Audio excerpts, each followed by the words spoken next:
Fala galerinha do xadrez, tudo beleza? O Richard Laporte está fazendo um torneio fantástico aqui, o Grand Chess Classic 2024. Ele é um dos jogadores que está aí sempre disputando a liderança. A gente vai ver as partidas das rodadas 7 e 8, as rodadas finais aqui do torneio. E depois a classificação, aí faltando apenas 2 rodadas. Lembrando que depois, no outro dia, né, a gente tem os playoffs. O que ficar em primeiro lugar ainda não é o campeão do torneio. Ele jogará um match contra o segundo colocado. E o terceiro e quarto, e assim por diante, quinto e sexto, para definir as colocações finais. Richard Laporte contra o campeão do mundo de clássicas, Jing Liren, aqui jogando rápidas. O Richard Laporte, que é o treinador do Jing Liren, né? O segundo do Jing Liren, aquele cara que treinou ele para o Mundial, ajudou nos preparos, enfim, ajudou também ali, né, com toda a pressão do evento ali para acompanhou ali o Jing Liren naqueles momentos de tensão do Mundial contra o Nepo, né? Foi fundamental. Richard Laporte. E vamos dar uma olhada então um contra o outro aqui, olha só, né? Richard Laporte abre aqui com o peão do rei. Temos aqui a abertura do bispo, ou uma abertura muito perigosa. Em geral, quem joga esse lance quer jogar com esse cavalo aqui, quer deixar a oportunidade de jogar F4, tá? Então, já a ideia de já atacar em F7, abrir a coluna F e quem sabe no futuro ter ataques totais ali em F7, tá? Uma abertura bem perigosa. O Jing Liren responde com cavalo em F6, cavalo C3 protege o peão central, e aqui bispo C5, segue o desenvolvimento, cavalo de G em E2, deixando o peão de F móvel, roque, C6 foi jogado, preparando para atacar o centro, e aqui tem até ideias de cavalo toma, né? Não exatamente agora, não exatamente agora. Cuidado com isso, hein? Ah, vou sacrificar aqui, depois vou dar o duplo aqui, aí você leva um cavalo por bispo aqui e abandona, né? Então, na verdade, a ideia acho que é jogar o D5 mesmo. D4 foi jogado, peão toma, cavalo toma. D5 ataca o bispo, o peão toma. E o bispo vem para casa de B3. E bispo G4 jogado agora pelo Jing Liren, atacando a dama. F3 faz a proteção. E aqui cavalo C6 pelo Jing Liren. Que é isso, né? Aproveitando aqui a cravada do cavalo, o Jing deixa o bispo e traz mais uma peça para o ataque. Bela aula aqui do Jing Liren, em vez de você recuar, trazer mais peças, melhorar a posição. Cavalo em E2 faz a proteção. Agora sim, o bispo está atacado, sai para a casa de H5. C3 super protege o cavalo. Torre E8 jogado.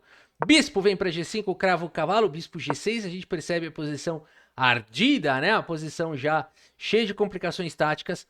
Por isso, rei H1 foi jogado pelo Laporte, saindo aqui dessa diagonal perigosa. Dama B6 intensifica a pressão. E aqui o Richard Laporte segue com bispo por F6, G por F6 e cavalo em F4. Contra-jogo do Laporte, posição perigosíssima. A partida segue com o lance cavalo em E7. O Jing Liren faz a proteção do peão central. Dama D2 jogado pelo Richard Laporte conecta as torres. E o Jing joga rei G7, trazendo mais uma proteção para F6, saindo das possibilidades ali de cavalo por F6 com duplo de cavalo no futuro. Torre de F1, temos trocas, bispo toma, dama toma e mais trocas, dama toma, peão toma. E o Jing joga cavalo F5, propondo troca de torres. Richard Laporte prefere proteger o peão central e torre de A em D8. Bela recomposição aqui do Jing Liren. E a partida segue agora com torre de A em C1. Notem que cavalo por D5 aqui pode parecer um bom lance, no entanto as pretas conseguem um contra-jogo muito forte com o lance torre em E2, então esses caras aqui não deixam passar nada, né? Por isso que o Laporte segue simplesmente com torre de A em C1, também ameaçando agora, né, mantendo a pressão no peão central e ameaçando a entrada da torre na sétima. Jing Liren precisa fazer alguma coisa urgente, segue com cavalo em E3, torre atacada, torre vem para E1, cavalo C4, e agora se você capturar o cavalo, pelo menos vai abrir um ataque aqui no centro.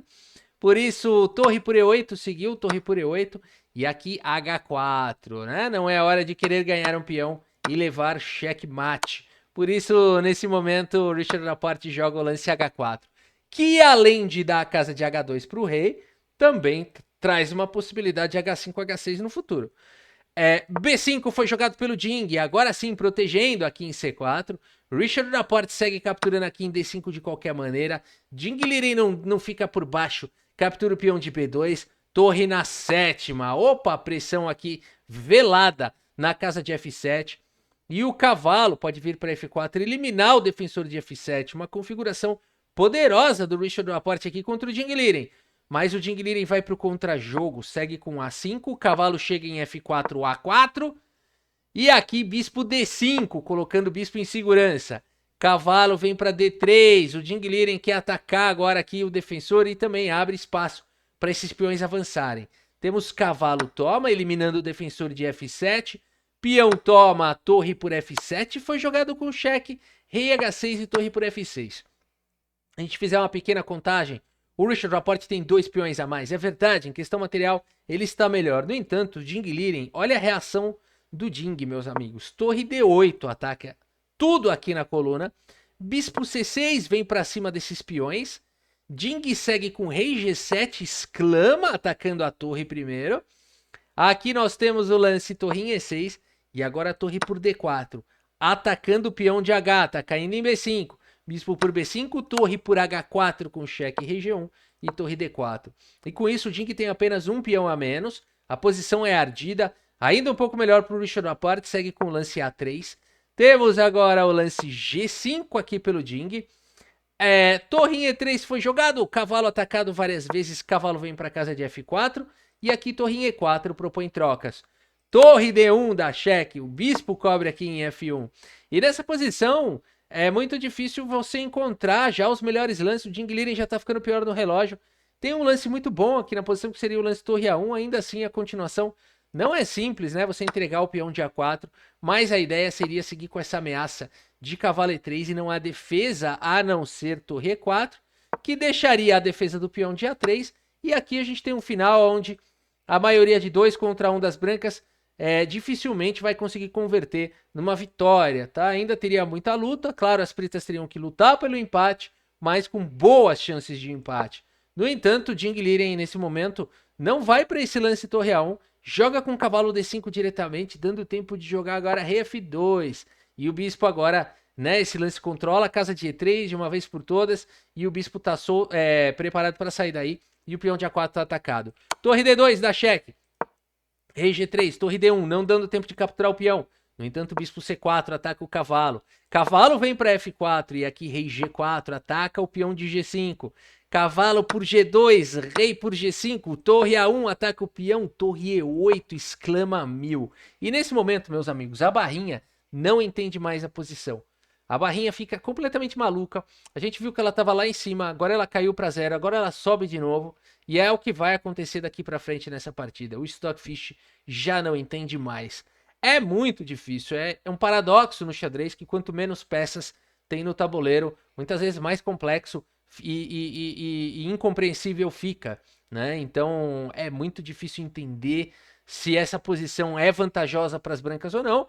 Uma coisa a gente tem um feeling aqui de que tá mais desafiador aqui para as negras. No entanto, o torre por A3 segue na partida e agora o Jing Liren tem um peão passado e a barrinha já não sabe mais o que está acontecendo. Ela dá como se esse lance tivesse sido um erro, porque agora, ou então como se tivesse sido um lance que equilibra, na verdade, né? Mas a gente vê que não, a barrinha fica maluca e aqui a partida segue com o melhor lance da posição. Torre G8 com cheque, rei H7 é forçado, não há outro lance. E agora torre em F8 aqui, exclama. Richard Laporte vai fazendo uma partida assim impecável. Torre aqui em F8, protegendo o peão de F. A partida segue com o lance torre C3. Percebe a barrinha, né? Não dá para acompanhar com a barrinha aqui. Ela já não sabe mais o que está acontecendo. É muito interessante de observar isso. Torre C3 atacando o bispo. E aqui só tem um lance bom. A barrinha fica muito maluca. A torre F7, o melhor lance, foi jogado pelo Laporte. Ele tá achando os lances que nem o Stockfish tá entendendo, cara. É muito engraçado isso. Rei G8 foi jogado o melhor lance da posição. E aqui agora fica parecendo que tem algum cheque descoberto bom aqui, só que não, né? Na verdade, por exemplo, torre por F4 pode ser jogado protegendo o bispo, mas rei H7. Fica questionando como é que pode prosseguir aqui, as brancas como é que podem prosseguir. Por isso, nesse momento, o Laporte segue com o melhor lance bispo E6, o que o computador pensa que é um erro, depois ele vê que não. E depois torre E3 segue mais uma vez, sempre com essa pressão do bispo, para não tomar algum ataque descoberto. E o bispo vem para casa de D5. E agora, não dá para jogar o lance torre E5 com cheque, porque torre F5 dá contra-cheque e ganha a partida aqui para as brancas. Por isso, nesse momento, Jing Liren segue com o lance A3, dispara o peão, contra-jogo, rei H6 foi jogado. Opa, opa, opa, que perigo esse lance. A partida segue agora com torre D3, mas vamos ver quais são as opções aqui do Jing Liren, né? Será que ele pode jogar rei H8? Já não pode mais, isso aqui é mate, né? Será que ele pode jogar qualquer outro lance aqui? Vamos fazer cavalo H4, tá vindo mate. Torre F6 aqui, esse lance da cheque, joga o rei para casa de H8 e torre H8 torre F8 da mate. Você pode também cobrir de torre aqui, mas só vai postergar o inevitável. Por isso, nesse momento, torre D3 foi jogado, mais uma vez atacando essa peça que quer dar algum ataque descoberto aí. Bispo C4 ataca a torre. E olha a situação aqui do Jing Liren. Mesmo que ele jogue um lance como torre C3, o bispo vem para E6. E se você continuar perseguindo aqui, de qualquer maneira, a torre F6 vai ser jogado, ganhando qualidade. O rei teria que ir para casa de H8 com mate, ou então teria que sacrificar a qualidade.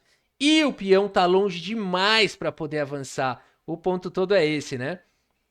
E por isso nessa posição a partida seguiu com o lance cavalo E3, né? Atacando o bispo, se bispo por torre, rei por torre, né? E ainda dá para defender o empate, mas foi a última tentativa do Jing Liren, porque o Richard Laporte simplesmente segue com torre G7, meus amigos. E nessa posição, Jing Liren abandona aqui a partida.